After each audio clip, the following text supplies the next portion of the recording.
कर्म करे किस्मत बने, जीवन का यह मर्म, प्राणी तेरे हाथ में, तेरा अपना कर्म, तेरा अपना।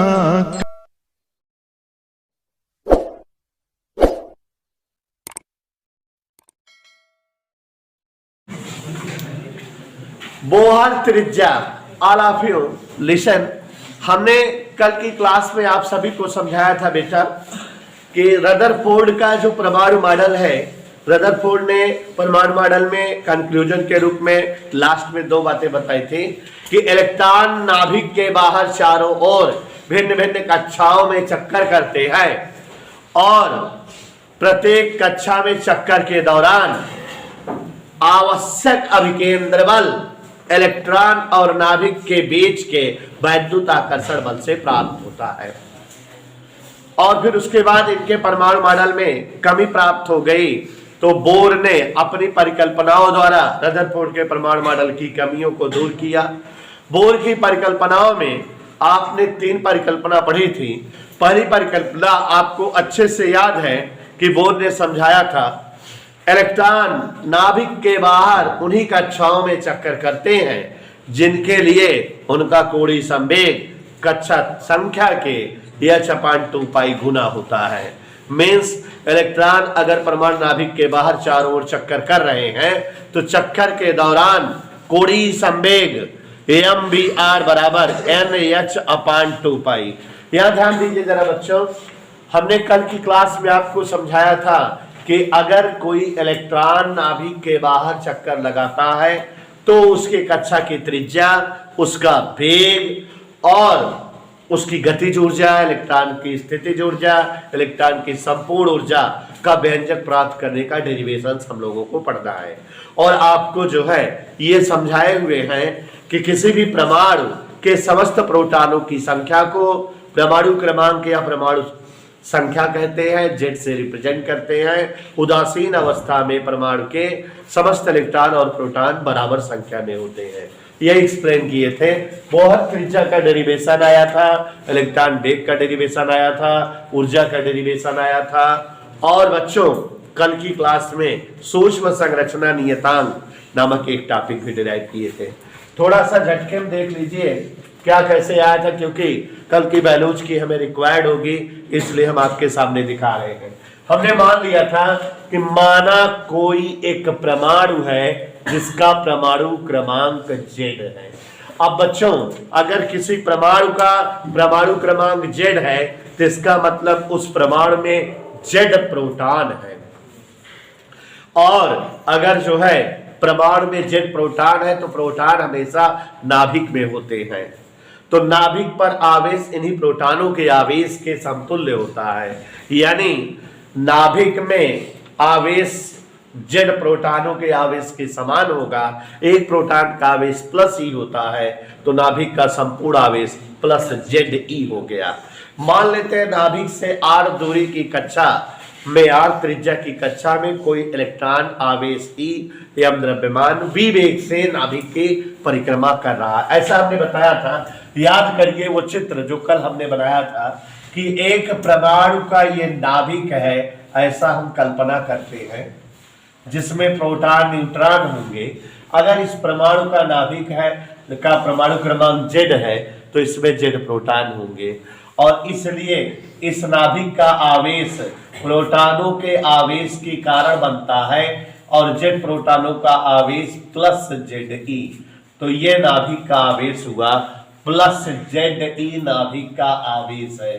ये मान लिए कि नाभिक से r दूरी की कक्षा में कोई एक इलेक्ट्रॉन आवेश E v वेग से नाभिक के चारों ओर परिक्रमा कर रहा है नाभिक का। ऐसा हम लोगों ने कल मान लिया था। और याद करिए कि अगर ये नाभिक के बाहर चारों ओर परिक्रमा कर रहा है, ध्यान से समझो जरा, नाभिक के बाहर चारों ओर ये इलेक्ट्रॉन जिसका द्रव्यमान m है और जिसका वेग v है, ये जब जो है नाभिक के बाहर चारों ओर परिक्रमा कर रहा है, तो रदरफोर्ड के हिसाब किताब से इलेक्ट्रॉन को अपने वृत्तीय पथ को बनाए रखने के लिए अभिकेंद्र बल की जरूरत होगी, और अभिकेंद्र बल इलेक्ट्रॉन और नाभिक के बीच लगने वाले वैद्युत आकर्षण बल से प्राप्त होगा या मिलता है। हमने कल यहाँ दिखाया था कि इलेक्ट्रॉन को वृत्तीय गति हेतु आवश्यक अभिकेंद्र बल, वैसे आप जानते हो अभिकेंद्र बल मीन्स वृत्तीय गति को पूर्ण करने हेतु बल, और ये हमेशा जो है mv²/r होता है। तो अभिकेंद्र बल mv²/r होगा, और ये नाभिक और इलेक्ट्रॉन के बीच के वैद्युत आकर्षण बल से बनेगा। आपको ये पता है कि दो आवेशित कणों के बीच का वैद्युत बल कूलाम सूत्र से निकालते हैं, तो यहाँ इन दोनों के बीच के बल को हम कूलाम सूत्र से 1/4πε0 और Q1 यहाँ ZE है और Q2 -E है, चिन्ह नहीं ले रहे हैं, r²। आवश्यक अभिकेंद्र बल बराबर इलेक्ट्रॉन और नाभिक के बीच का वैद्युत आकर्षण बल। दोबारा समझा रहा हूं, अच्छे समझ लीजिए, याद हो जाए।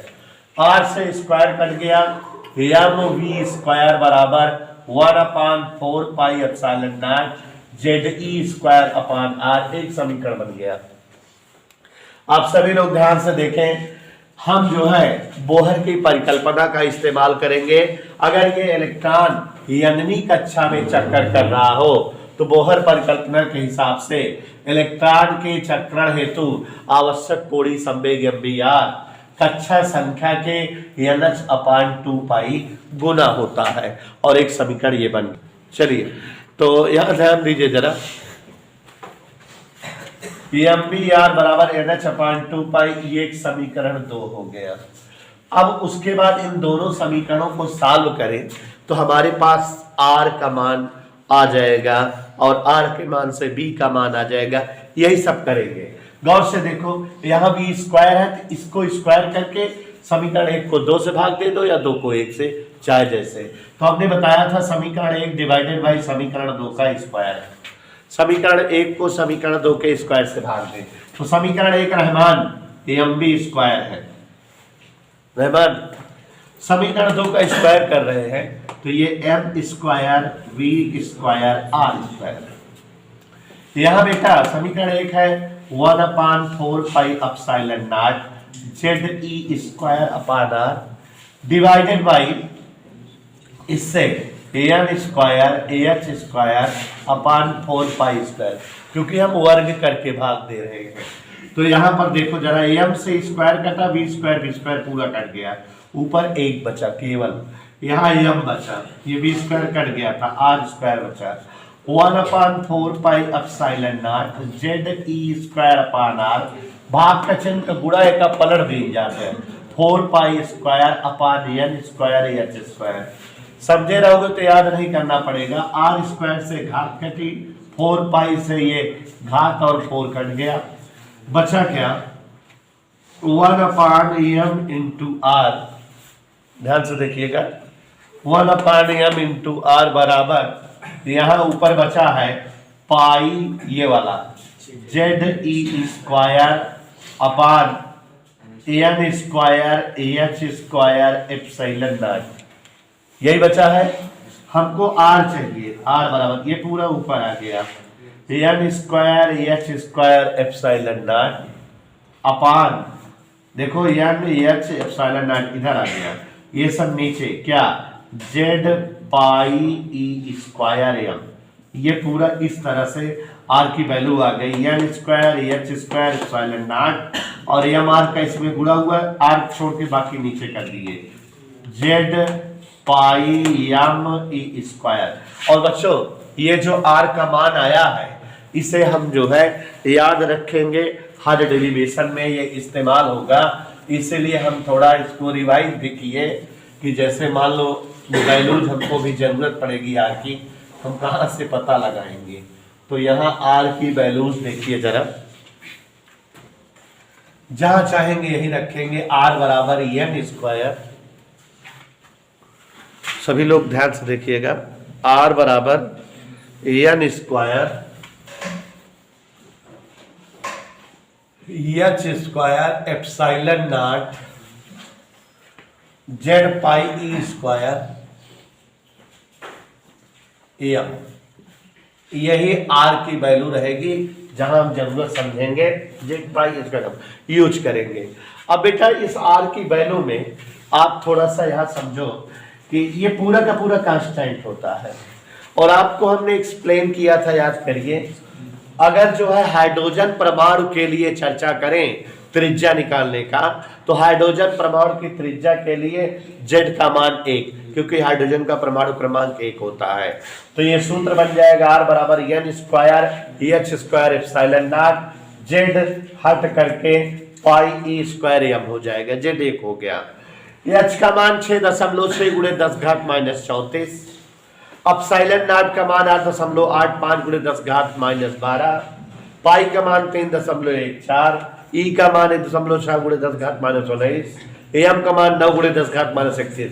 रखकर पूरी मलाई को हल करोगे तो आ जाता है 0.53 एंगस्ट्रॉम।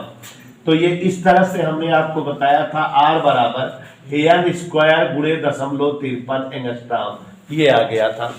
और बच्चों याद करो, एन की जगह 1 रख दें तो पहले कक्षा की त्रिज्या आएगी, एन की जगह 2 रख दें दूसरे कक्षा की त्रिज्या। यू कैन से एन की वैल्यूज रखते हुए हम हाइड्रोजन परमाणु के समस्त कक्षाओं की त्रिज्या मालूम कर सकते हैं। तो यहां पर देखो जरा थोड़ा ध्यान से, एन की जगह 1 रखें, 1 का स्क्वायर मतलब 1 होता है, तो R बराबर 0.53 एंगस्ट्रॉम, ये हमारे जो है परमाणु की त्रिज्या आ गई हाइड्रोजन की पहले कक्षा की।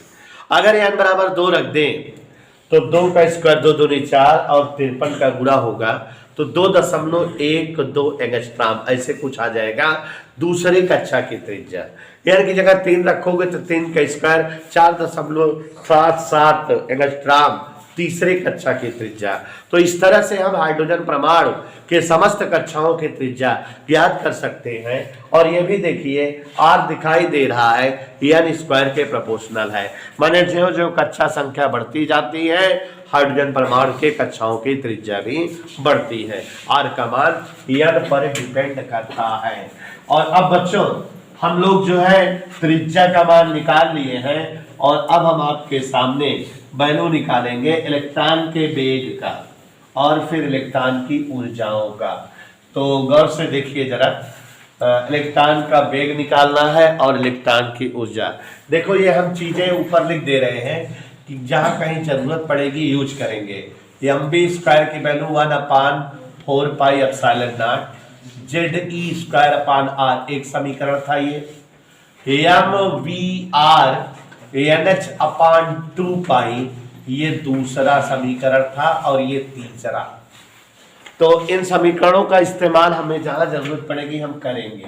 उसके बाद बच्चों इलेक्ट्रॉन का वेग निकालें, तो R का मान जो आया हुआ है किसी समीकरण में रख दें तो वेग का मान आ जाएगा। समीकरण 1 में R के मान को रखेंगे तो भी आ जाएगा, 2 में रखेंगे तो भी आ जाएगा। हमारा प्रयास R का मान रखकर वेग V का मान निकालना है, और हम समीकरण 2 में रख के निकालेंगे। तो देखिए जरा, वेग का मान, इलेक्ट्रॉन वेग का मान, इलेक्ट्रॉन का वेग, तो समीकरण 2 में R का मान रखते हैं। गौर से देखिए समीकरण 2 mv इंटू R की जगह यही लंतरानी n square H square epsilon naught Z pi E square M बराबर NH अपान 2 पाई। सभी को समझ में आ रहा है? तो अब ध्यान दीजिएगा जरा कैसे करेंगे। कटिंग पिटिंग कर दे रहे हैं, m से m कट गया बेटा, v इंटू, गौर से देखो, पाई से पाई कट गया, n और h यहाँ स्क्वायर स्क्वायर है तो एक n और एक h और एक एप्सिलॉन नॉट बचेगा, ये पूरा NH स्वाहा हो गया। अपान, ध्यान से देखिए, ZE स्क्वायर यही तना बचा है, और यहाँ पूरा ऊपर गायब हो गया है, नीचे 2 बचा हुआ है। अपने को V चाहिए, तो V बराबर क्या चाहिए बेटा? इलेक्ट्रॉन का वेग। गौर से देखो ये ऊपर चला गया, ZE² अपान, ये फुल नीचे आ जाएगा, तो क्या नीचे आ जाएगा 2H एप्सिलॉन नॉट 1/n। ये किसका वैल्यू आ गया? Is that clear? वेग की वैल्यू आ गई, ध्यान से देखो। ZE² ऊपर गया, H एप्सिलॉन नॉट 2 के बगल आ गया, n ऐसे लिखा रहने दिए। तो ये हमारे पास बेटा वेग का मान आ गया। यहां हम चाहें तो जो आ गया है उसको समीकरण 4 के रूप में वेग बता दें। वेग v बराबर 1/n into ZE² upon 2H epsilon not, ये वेग का मान आ गया है। यही आया है ना? यहां पर एक और बात देखो जरा, हम इलेक्ट्रॉन के वेग के साथ कुछ जो है लगदरानी करते हैं, ध्यान से देखो। ये जो इलेक्ट्रॉन का वेग आया है इसमें ये पूरा का पूरा पद कांस्टेंट है, और हाइड्रोजन परमाणु के लिए Z का मान 1 होता है, तो इसलिए यशपाल इलेक्ट्रॉन का वेग हाइड्रोजन परमाणु के लिए 1/n E² upon 2H epsilon not होता है। और हमने कल कैलकुलेशन करके बताया था कि अगर E का मान, 2 का मान, H का मान, एप्सिलॉन नॉट का मान रख दें तो इस पूरे के पूरे कांस्टेंट की शामिलात वैल्यू 2.19 गुणे 10⁻6 आ जाती है। तो यहाँ हमारा इलेक्ट्रॉन का वेग आ गया v बराबर 2.19 गुणे 10�6/n। यही है। अब n का मान अगर 1 रख दे तो पहली कक्षा में चक्कर करते हुए इलेक्ट्रॉन का वेग आ जाएगा 2.19 गुणे 10⁻6 मीटर पर सेकेंड। n का मान 2 रख देंगे तो दूसरी कक्षा में चक्कर करते हुए इलेक्ट्रॉन का वेग 2.19/2 गुणे 10⁻6 मीटर पर सेकेंड। तो हम इलेक्ट्रॉन का भिन्न भिन्न कक्षाओं के दौरान चक्कर के लिए वेग निकाल सकते हैं। और बच्चों यह भी स्पष्ट है कि भिन्न भिन्न कक्षाओं में चक्कर करते हुए इलेक्ट्रॉन का वेग कक्षा संख्या के व्युत्क्रम अनुपाती है। तो माने ज्यों ज्यों कक्षाएं बढ़ती जाती हैं इलेक्ट्रॉन का वेग कक्षा बढ़ने के साथ साथ घटता रहता है। तो ये हमारा एक फार्मूला डिराइव हो गया इलेक्ट्रॉन के वेग का। अब बेटा अब इसके बाद जो टॉपिक है इलेक्ट्रॉन की ऊर्जा निकालने का, तो इलेक्ट्रॉन की 3 तरह की ऊर्जा निकालते हैं, गतिज ऊर्जा, स्थितिज ऊर्जा और संपूर्ण ऊर्जा। यही तीनों थोड़ा ध्यान समझना क्योंकि ये कुछ ज्यादा ही टेक्निकल है, इंपॉर्टेंट है। हाँ बच्चों बहुत ही इंपॉर्टेंट टॉपिक है, यहाँ पर ध्यान दीजिएगा, आवाज नहीं। अब के टॉपिक महत्वपूर्ण है। क्या आप जानना चाहेंगे अब की टॉपिक क्या है? इलेक्ट्रॉन की गतिज ऊर्जा, इलेक्ट्रॉन की स्थितिज ऊर्जा, इलेक्ट्रॉन की संपूर्ण ऊर्जा, तरंग संख्या। कल एक टॉपिक पढ़ाए थे सूक्ष्म संरचना नियतांक, तो छोटा सा टॉपिक था V1/c। पहली कक्षा में चक्कर करते हुए इलेक्ट्रॉन का वेग और प्रकाश के वेग का अनुपात सूक्ष्म संरचना नियतांक कहलाता है। 1/137 मान होता है इसका, यही बताए थे ना। तो अब हम बताओ तो याद है, बाद में नहीं याद है। यहां ध्यान दीजिए जरा, इलेक्ट्रॉन की गतिज ऊर्जा और यहां निकालेंगे इलेक्ट्रॉन की स्थितिज ऊर्जा। सभी बच्चे ध्यान देंगे, ऊर्जा हम सब साथ में निकाल रहे हैं। इलेक्ट्रॉन की संपूर्ण ऊर्जा, कोई दिक्कत किसी को? ध्यान दीजिएगा, भिन्न भिन्न कक्षाओं में चक्कर करते हुए इलेक्ट्रॉन की समस्त ऊर्जाओं को हम आपके सामने बोर्ड पर रख रहे हैं, ध्यान से देखिएगा। गतिज ऊर्जा, इलेक्ट्रॉन जब जो है भिन्न भिन्न कक्षा में चक्कर करता है तो गतिज ऊर्जा का सूत्र 12mv²। डाउन, भिन्न भिन्न कक्षाओं में चक्कर करते हुए इलेक्ट्रॉन की गतिज ऊर्जा 12mv²। 12 इंटू, अच्छे बच्चे ध्यान दें, mv² की वैल्यू ये है कि नहीं बोलो? तो आ जाएगा ये 1/4πε0 ZE²/r, समीकरण 1 से। और ये बेचारी गतिज ऊर्जा आ गई 1/8πε0 ZE²/r इक्वेशन 5, कोई दिक्कत? पक्का पक्का? यहां इलेक्ट्रॉन की स्थितिज ऊर्जा देखो बच्चों, इलेक्ट्रॉन आवेशित कण है, इलेक्ट्रॉन और नाभिक दो आवेश यहां पर है। आपको याद होगा कि पहले लेसन में जो है हमने एक हेडिंग पढ़ाया था, आवेशों या आवेशी निकाय की स्थितिज ऊर्जा 1/4 pi epsilon not Q1 Q2 by R, यही था ना? यही था कि नहीं? याद है बेटा? अच्छा, स्नेहा ऊर्जा की याद है। तो स्थितिज ऊर्जा स्नेहा बेटा 1/4 pi epsilon not Q1 Q2 upon R, याद आया? बोल हाँ।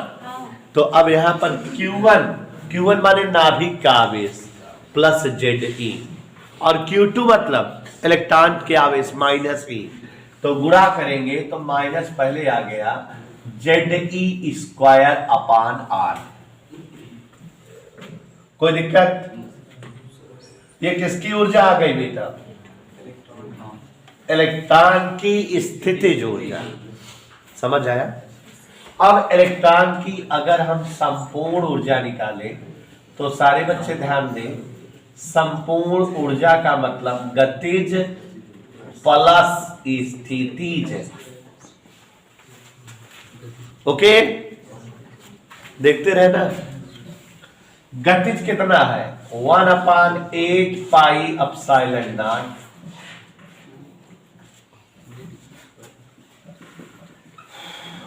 ZE स्क्वायर अपान R, और ये 1/4 pi epsilon not ZE square upon R।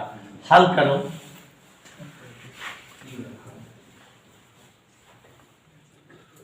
हल करिए। ZE स्क्वायर अपान R का मन 1/4 पाई एप्सिलॉन नॉट का मन। अब बताओ, तो हिया तो पूरा फुल निकल के ऋण 1 बचा हुए ना हिया, और हिया फुल निकल के हो तो 1/2 बचा हुए। 1/2 में 1 गए, माइनस 1/2। ओके, तो प्यारे बच्चों यहां पर संपूर्ण ऊर्जा की लंतरानी आ गई, ये इक्वेशन 7। आंसर आ गया कि नहीं? गतिज ऊर्जा, स्थितिज ऊर्जा, संपूर्ण ऊर्जा।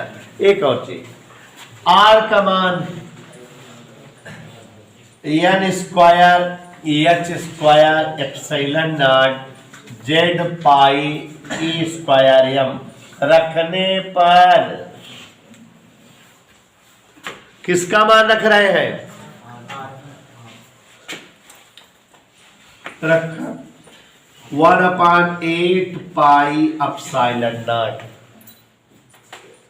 देखा इंटू ZE स्क्वायर अपान, देखा क्या? R की जगह धरा N square H square epsilon not और Z पाई E स्क्वायर M, नीचे वाला ऊपर लिख दीजिए। कोई डाउट बेटा? और आगे देखो ध्यान से, कटिंग पिटिंग सेटिंग गिटिंग मीटिंग, पाई से पाई, Z और Z E स्क्वायर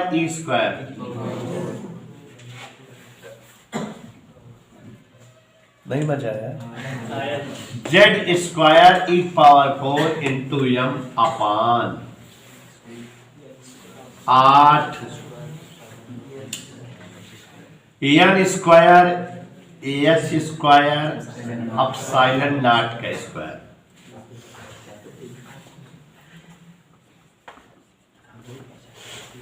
कोनो दिक्कत? यहीं लिख देते हैं, गतिज ऊर्जा बराबर 1/N स्क्वायर बहरे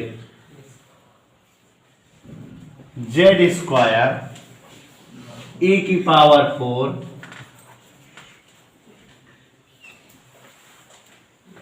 upon 8 h square epsilon not ऐसे आया कि नहीं? कोई दिक्कत? किसका मान आया ये? आप कह सकते हो कि गतिज ऊर्जा कक्षा संख्या के वर्ग के व्युत्क्रमण पाती है। कक्षाओं की संख्या बढ़ने पर गतिज ऊर्जा बढ़ती जाती है। स्थितिज ऊर्जा देखो, एक मिनट, आवाज नहीं है। यहां हमारे सूत्र में ZE² अपान R था, 8 पाई एप्सिलॉन था, यहाँ 4 पाई एप्सिलॉन है, तो आएगा यही, बस माइनस है, माइनस आएगा और 8 के बजाय 4 आएगा ना। Z² बाई R की वैल्यू थी, तो क्या आएगा देखो, 1 अपान N स्क्वायर Z² e की पावर 4 अपान 4 h square epsilon naught square into m। Any doubt? कह दो, कोई दिक्कत नहीं, कह दो। तो यहां क्या आएगा? ये तो वही चीज है, 1 अपान 8 pi epsilon not Z² by R लिखा है कि नहीं, बस माइनस लगा, तो यहां यही चीज आएगी, माइनस लग जाएगा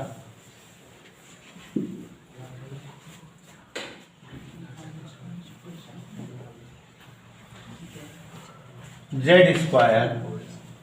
e की power 4 upon 8 h square epsilon not square. कोई डाउट? वही चीज आ गई कि नहीं? तो ऊर्जा का एक सूत्र ये आया और एकवा ये आया, इसको हम लिख दे रहे हैं इक्वेशन 8, ये इक्वेशन 9 और ये इक्वेशन। ऊर्जा के दो दो फार्मूले आ गए कि नहीं? एक फार्मूला ये आया था गतिज ऊर्जा का, एक आर का मान रखने पर आ गया, एक ये आया था और एक आर का मान, एक ये आया था एक आर का मान। समझ आ रहा है? एक और चीज मेरी बड़ी हार्दिक इच्छा है, इसमें ऊपर नीचे CH से गुणा करना। किससे? चलो करो, ऊपर नीचे दोनों।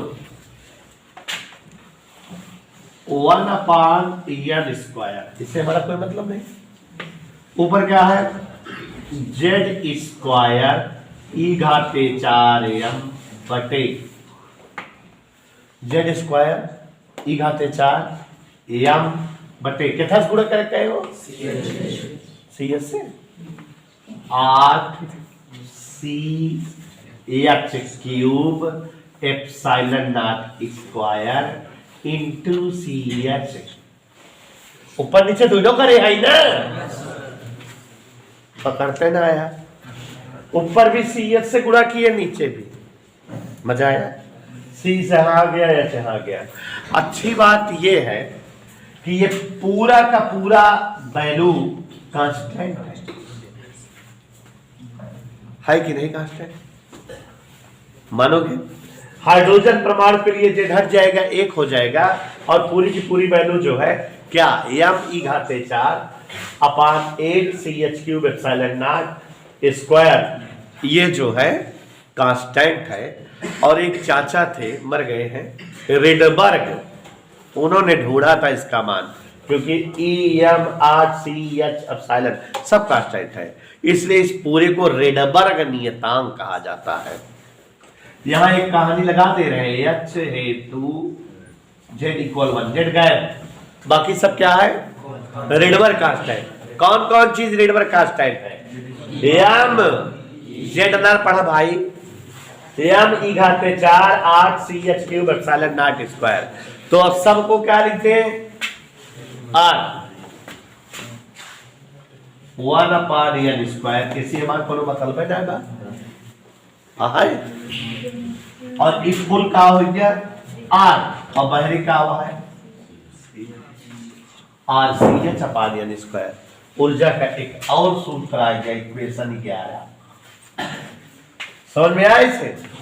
जेड बराबर 1 हो गया है और एम यहाँ लिख देते हैं, चूंकि आर बराबर एम ई घाते 4 upon 8 C H cube epsilon naught square को आर कहते हैं। 1.097 इसकी वैल्यू होती है।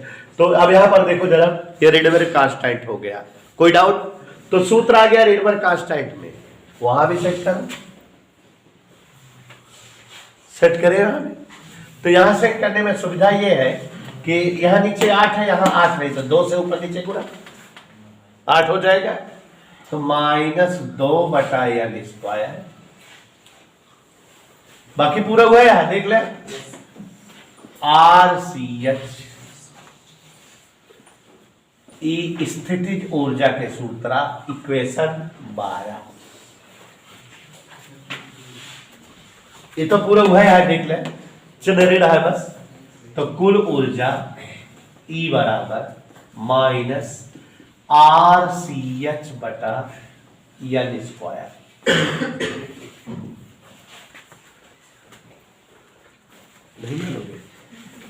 एक सूत्र ये ला दिए, एक ये और एक ये, कैलकुलेशन कर रहे हैं बस, और कुछ नहीं। और बच्चों R का मान, C का मान, H का मान, सबका मान पता है आपको भी। हमने थोड़ी देर पहले बताया कि ये R का मान कितना बताया बेटा? रेडबर्ग कांस्टेंट होता है 1.097 × 10⁻7। किसका मान? तो अगर अभी R का मान रखें 1.097 × 10⁻7, C का मान रखें 3 × 10⁻8, H का मान, तो RCH हल करे पे 13.6 इलेक्ट्रॉन वोल्ट आवत है। कितना? चूंकि लिखिएगा R बराबर, R का मान कैसे आए? एमएस सबको मान है क्या? हम लिख देता है,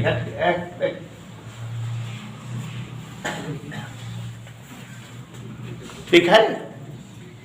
R का मान है, तो अब RCH का मान, माने R का मान रख दो, C का मान रख दो, H का मान रख दो।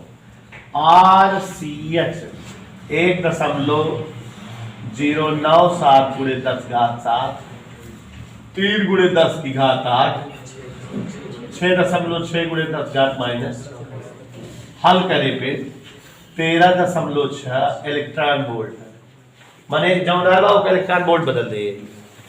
समझ आए?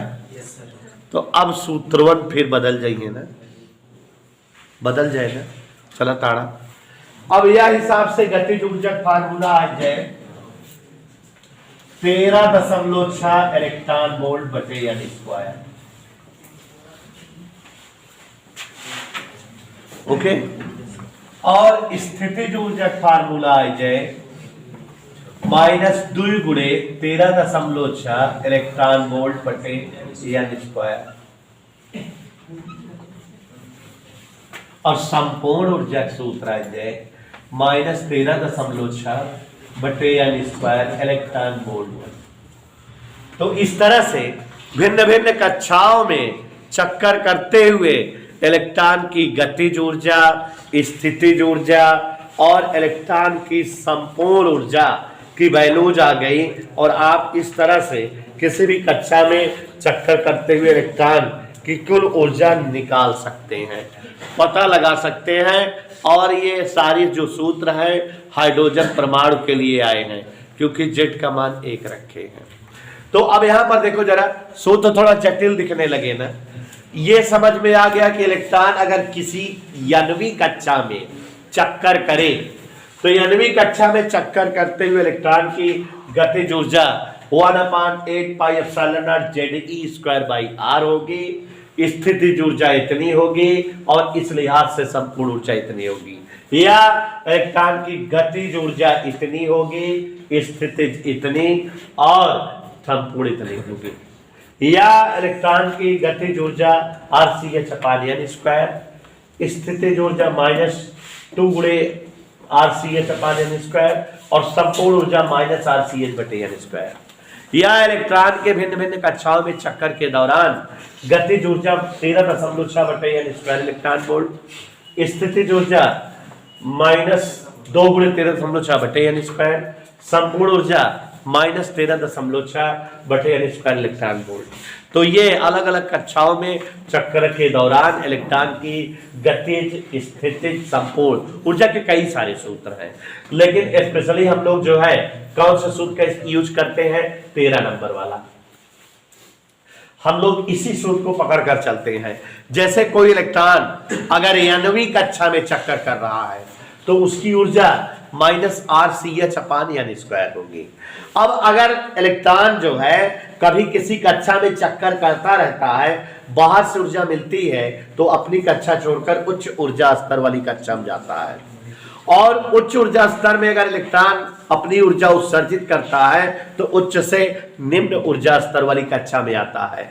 अब अगर मान लो इलेक्ट्रॉन 9वीं कक्षा में चक्कर कर रहा हो तो 9वीं कक्षा में चक्कर करते हुए इलेक्ट्रॉन की संपूर्ण ऊर्जा -RCH/n² होगी, और अगर इलेक्ट्रॉन 2वीं कक्षा में चक्कर करे तो उसकी संपूर्ण ऊर्जा क्या होगी, -RCH/। अब n2 कक्षा से n1 कक्षा में इलेक्ट्रॉन कब आएगा, जब वो अपनी ऊर्जा का उत्सर्जन किसमें करे, प्रकाश फोटानों के रूप में करे। तो कितनी ऊर्जा उत्सर्जित करेगा, E2 - E1। दोनों ऊर्जा का अंतर जो होगा डेल्टा E, वही तो ऊर्जा उत्सर्जन करेगा। तो जब E2 - E1 घटाओगे और उसको जो है आप hc/λ लिख दोगे तो लैम्डा की वैल्यू आ जाएगी, जिसे हम तरंग संख्या कहते हैं। और तरंग संख्या के आधार पर स्पेक्ट्रम प्राप्त किए गए हैं।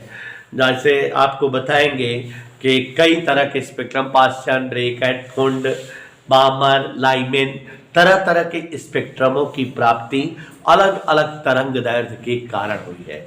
क्या बताएं हम समझे कि अगर कोई इलेक्ट्रॉन 9वीं कक्षा में चक्कर करे तो उसकी संपूर्ण ऊर्जा, शब्द सुनना, गतिज स्थिति नहीं बोले, संपूर्ण ऊर्जा -RCH/n², और अगर इलेक्ट्रॉन 2वीं कक्षा में चक्कर करे तो उसकी संपूर्ण ऊर्जा -RCH/n²।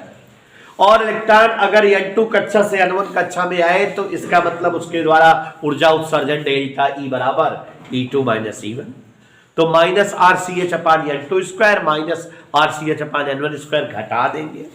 जब घटाओगे तो RCH बाहर आ जाएगा, ब्रैकेट के अंदर आएगा 1/n² - 1/n²। और इधर क्या आएगा, इधर रहेगा hc/λ। तो RCH है, इधर hc है, hc कट गया, 1/λ आ गया। 1/λ बराबर R ब्रैकेट के अंदर 1/n² - 1/n²। केमिस्ट्री में पढ़े होंगे इस सूत्र को। 1/λ को तरंग संख्या कहते हैं। तो 1/λ बराबर R ब्रैकेट के अंदर 1/n² - 1/n²। तो जब इलेक्ट्रॉन n1 कक्षा से n2 कक्षा में जाता है तो उसके द्वारा प्राप्त ऊर्जा के स्पेक्ट्रम की तरंग दैर्ध्य 1/λ बराबर R 1/n² - 1/n² आती है। अभी डेरिवेशन करा देंगे, जगह नहीं है इसलिए नहीं करा रहे हैं। और अब इलेक्ट्रॉन पहली कक्षा से दूसरी में जाए, पहली कक्षा से तीसरी में जाए, पहली से चौथी में जाए, पहली से पांचवी में जाए, तो n1 की जगह हम 1 लिखेंगे कि उत्सर्जन पहली कक्षा से हो रहा है, और n2 की जगह 2, 3, 4, 5 लिख देंगे। तो अलग अलग कक्षाओं में ऊर्जा उत्सर्जन के लिए अलग अलग जो है तरंगदैर्ध्य प्राप्त होगी। तो ये जो है तरंगदैर्ध्य जो मिलेगी बामर श्रेणी रहेगी। और जब इलेक्ट्रॉन दूसरी कक्षा से अन्य कक्षाओं में जाए तो फिर वहां पर n1 की जगह 2 लिखेंगे, n2 जगह 3, 4, 5 लिखेंगे। तो ऐसे ही अलग अलग जो है स्पेक्ट्रम हम लोग प्राप्त करेंगे, लेकिन ज़्यादा जरूरी ये है कि आपको ऊर्जा ज्ञात रहे, तभी स्पेक्ट्रमी रेखाओं की स्पेक्ट्रम या तरंगदैर्ध्य ज्ञात कर पाओगे। एक चीज़ है, यहाँ इसको सुनने में देखने में टफ लग रहा है, अभी आप लगाने लगोगे सब बड़ा ईजी है, कुछ है नहीं, बस वैल्यू तो रखे हैं, लंबा भले दिख रहा है। और इसके बाद कल का टॉपिक बहुत मज़ेदार है, कल प्लीज़ क्लास जरूर लीजिएगा।